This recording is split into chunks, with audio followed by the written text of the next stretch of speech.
अस्सलामु अलैकुम रहमतुल्लाहि व बरकातुहू। उम्मीद करता हूँ तमाम आइमा कराम खुश मिजाज होंगे। अल्लाह रब्बुल इज़्ज़त आपको इसी तरह हंसता मुस्कुराता रखे। आज इंशाअल्लाह अज़ीज़ बहुत ही मुख्तसर वीडियो के साथ आपके सामने हाजिर हुआ हूँ उन आइमा कराम के लिए कि जिनको अभी तक एजाज़िया नहीं मिला।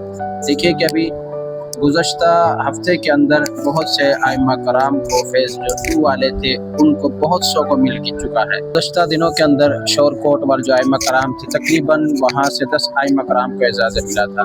और इसी तरह ज़िला उकाड़ा के अंदर पिछले हफ्ते के अंदर बहुत से आइमा कराम जो मेरे तक अपडेट पहुँचे के 7 आइमा कराम थे जो फेज़ 2 वाले थे उनको एजाज़िया मिल चुका है। आइमा कराम जिनको अभी तो कुछ नहीं मिला है, जैसे कि जून वाले थे फेज़ 1 वाले, उनको अभी जून के अंदर नहीं मिला था। जुलाई का भी अल्हम्दुलिल्लाह अब आने वाला है। 8 जुलाई को इंशाअल्लाह अज़ीज़ आइमा कराम का एजाज़िया आ जाएगा। इस वक्त आपको कोई भी जो खबर दे रहा अपडेट दे रहा है वो फेक बता रहा है कि भाई एजाज़िया आ गया है। अभी तक एजाज़िया नहीं आया। जो फेज़ 1 वाले थे उनका एजाज़िया इंशाअल्लाह अज़ीज़ 8 जुलाई को आएगा। उससे पहले अभी तक कोई चांस नहीं एजाज़िया आने के। इंशाअल्लाह अज़ीज़ नेक्स्ट वीडियो के अंदर मिलते हैं।